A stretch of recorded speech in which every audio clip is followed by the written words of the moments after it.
So once upon a time in life, I said this. I mean, in saying that, I could totally just unscrew these handles and turn my own cherry ones if I wasn't dangerous on a lathe, which I am. You'll never see a wood turning video from me. So what the bloody hell happened with that statement then? In the past year, I feel like my woodworking has plateaued. I'm not saying that I'm at the top of my game. I'm not saying that I'm the best that I can be, but I don't seem to be getting any better at it. And this isn't even necessarily down to my skills, because at the end of the day, I could just give myself more challenging projects and improve my skills that way. This is down to my enthusiasm. I don't feel the same excitement that I used to when I do woodworking once I complete a project, or even when I'm doing a project. I've been doing this for 7 years now, and it's just not having the same effect on me. What are we going to do about this? Every week, alongside the normal woodworking projects, I'm going to challenge myself to something new on the lathe, whether that's a new project, a new skill, just something that's going to improve my skills on this thing. Because up until now, although wood turning is woodworking, wood turning is something that I've always been unfamiliar with, unconfident with, and to be honest, just downright dangerous when it comes to me using a lathe. It's something that needs improving, and once I do get better at it, will open so many more doors to my future woodworking, whatever I want to do. So, without further ado, this is Turning Tuesday.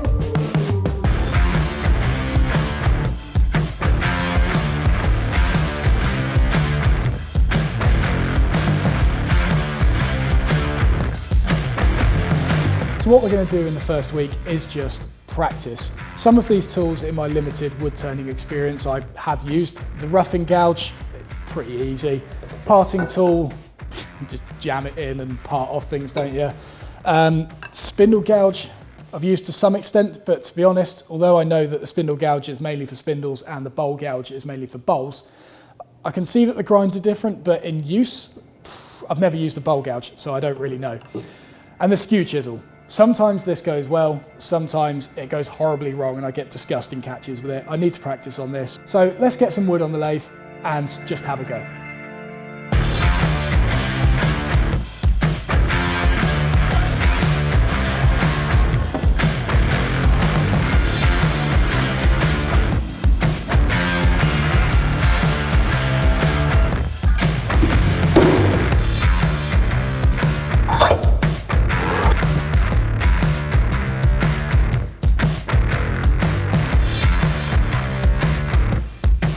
Alright, so the first thing we're going to do is rough it down using the roughing gouge. Again, something that I'm pretty familiar with, and then we'll have a go with some of the other ones and see what happens.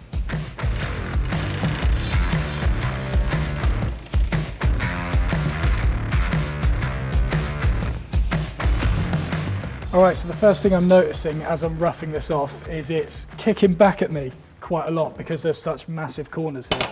And I reckon, because where it's engaging is there, and that is actually pushing the tool off the bar, as far as I'm aware. So if I move this toolbar up a bit, surely by the time this comes down and connects, it's putting more pressure down into the toolbar, perhaps? Yeah, let's give it a go.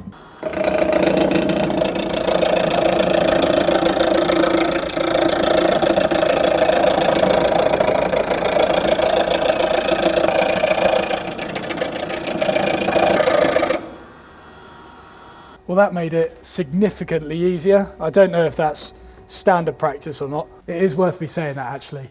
Bear in mind that as I am a complete novice at wood turning, whatever I do in this series, don't see it as the way to do things. I've always preached that if something works for you in woodworking, then do it that way. It's not to say that I'm going to ignore everyone's advice. Of course, if there is better advice out there and it works better, then I'm going to use it. But if, for example, I found it a little bit easier to raise the tool rest up when roughing that off, but the standard practice is having it low down, then why should I follow the standard practice if I find it easier when it's up? But basically, do what works for you, but please seek proper advice, seek proper tuition if you want to do wood turning yourself. Who knows, maybe having the tool rest up higher is standard practice. I don't know, I probably should have checked, but meh, oh well. Let's continue getting it round.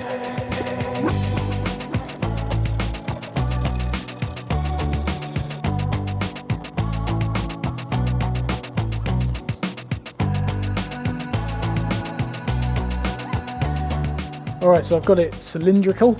Ash is quite a coarse wood, so it's not going to give the smoothest finish from a roughing gouge, but I have been attacking it perpendicular. You can do like angled cuts with it. I can't remember if that's called a planing cut or a roughing cut. I'd imagine it's called a planing cut, but probably not. But from my understanding, that should allow the wood to ride on the bevel of this tool and therefore give it a larger reference surface, much like you would with a plane. Because at the moment I'm just going in like that, and there's not as much surface area below supporting the wood. So it is more likely to just dig in certain places and give these ridges. Let's give it a go.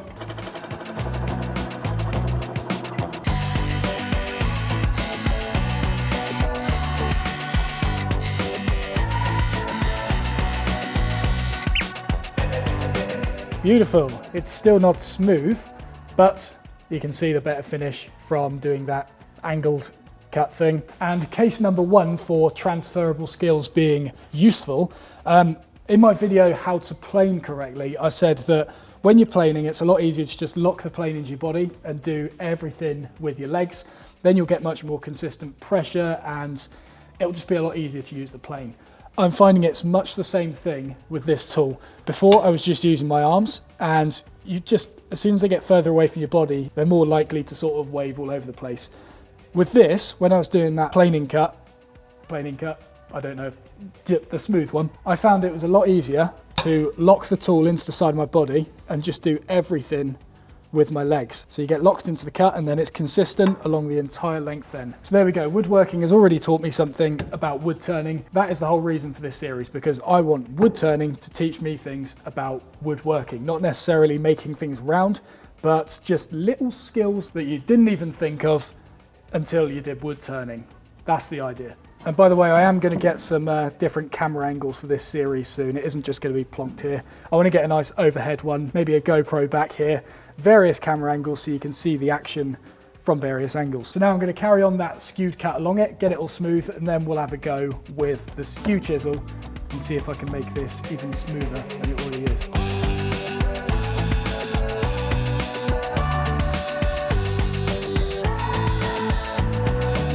Okay, so the SKEW that I'm using here is a crown SKEW, but it's the Colwyn Way signature one, which has this sort of flared top on it, and that's flared in terms of width, but then it also tapers off in terms of thickness towards the end and actually gets thinner. It's also rolled over or rounded on the edges so that when you're angling it and rolling it on the tool rest, it's not rolling over those 90-degree corners. Again, these are all things that I've been told and I learned through training at Axminster, but in terms of actually using it, no idea. But I respect Colwyn as a wood turner. He does some awesome work. I love the design of this tool, so I went and bought it. Hopefully when I actually know how to use it better, I'll have a lot more of a appreciation for it. So I was watching a few videos on this last night. Many of them were saying that the SKEW needs to be presented to the work at 45 degrees. So this is at, oh, I can't remember what angle that is now. Maybe a 20 degree, 15, can't remember. But I need to skew it so that this tip is at 45 degrees to the tool rest or the timber, whatever, and you'll get a better shearing action from it then. And when I use it, I want to be cutting in the bottom half, maybe bottom third of it. I don't want that tip to dig in, or else I just get a big kick in the gut from this tool. So I'm going to do exactly as I did with the roughing gouge. I'm going to ride it on the bevel to start with, bring it back until it starts cutting, and then just lock everything in place. Oh, and that's the other thing. I said you should be able to get a shaving from it just by moving it across. There we go. Ooh, smooth. So I'm going to see if I can get a nice semi-sheen gloss finish from this, just from the tool.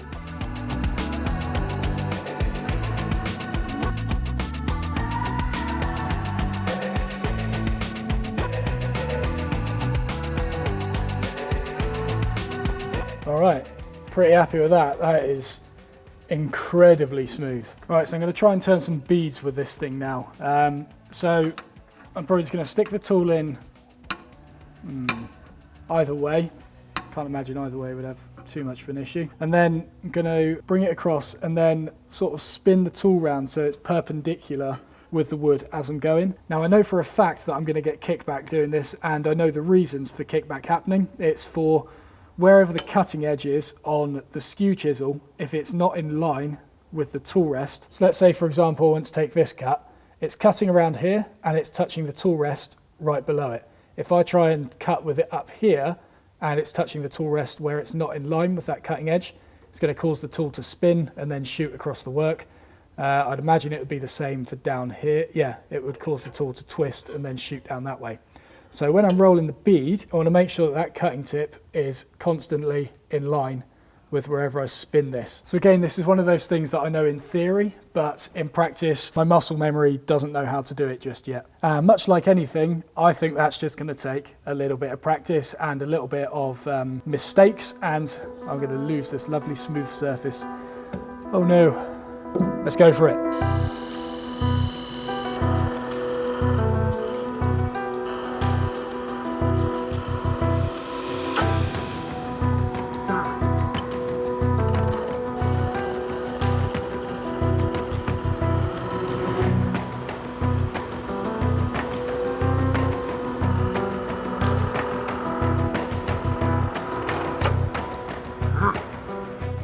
Catch galore. Oh my lord, that's some good ones, that, especially that one. That shot off.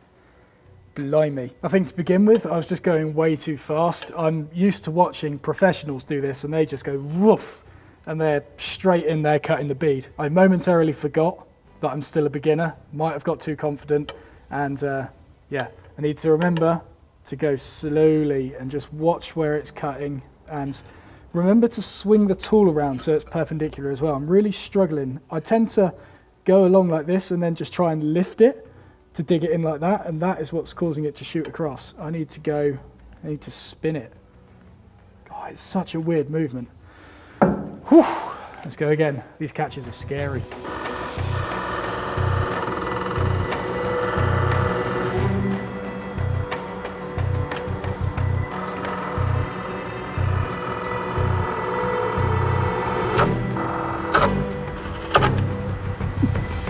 Well, this is not going to plan at all. Good God, what is this abomination? Yep, I have no idea what I'm doing here, apparently. Right, so I've just watched a video on how to do this from Curtis Buchanan. I'll put a link to it in the description. Basically, everything that I learned throughout this series, I'm going to provide links in the description to where I learnt it. So then if you guys want to follow the same journey, not that I would advise it, you can do so. So we're going to leave that one as a, a memory. And I'm going to try a new one here, but I'm going to remove the bulk of the material, probably with the spindle gouge to start with, get a rough shape going on, and then use the SKEW to refine it.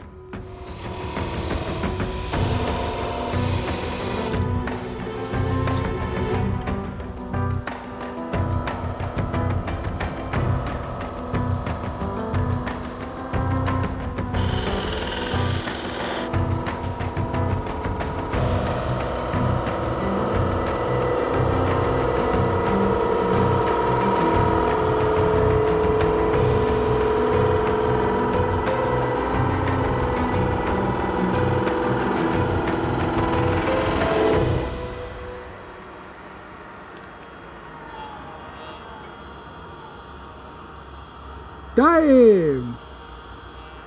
Woohoo! I guess it's safe to say that watching videos on how to do things definitely helps. That's cool. I'm going to see if I can go deeper with it and then try and cut this bead.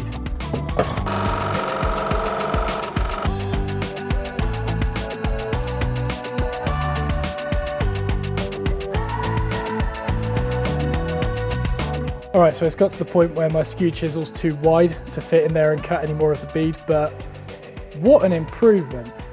We've gone from that to that from watching one video. Still a lot to improve on, but I am very happy with that. I'm going to try another.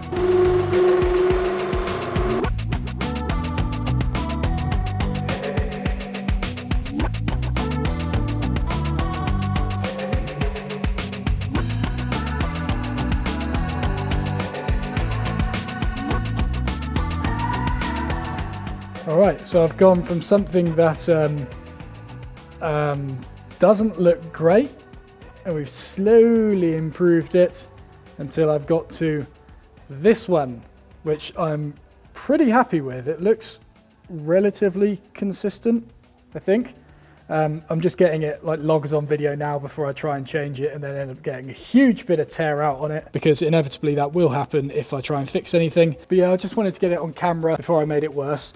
So now I'm just going to go over and sort of just try and refine some of these by taking really small cuts. I'm really struggling to balance the skew on the tip of these and then get started with that cut. I find that it's really digging in there, so I'm just going to practice that mainly on them, I think.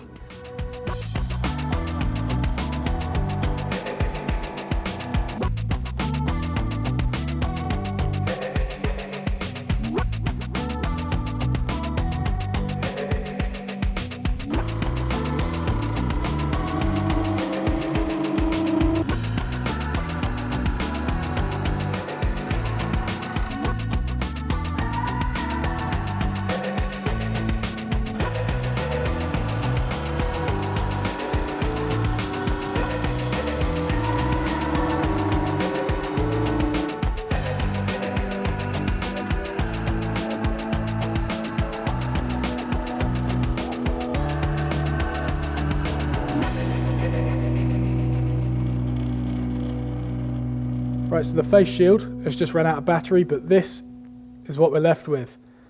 I'm pretty happy with it. There's a few areas, I don't know, it's not too good, but on the whole, all the shapes are there. I've tried some like taper things and this taper thing, and I don't know what they're called, but I tried them. Everything is left straight off the skew. There is no sanding at all. I think, considering what it looked like on my first go, without looking at any tuition or anything whatsoever, this I'm pretty happy with. I'll tell you what, this is going to take a bit of getting used to.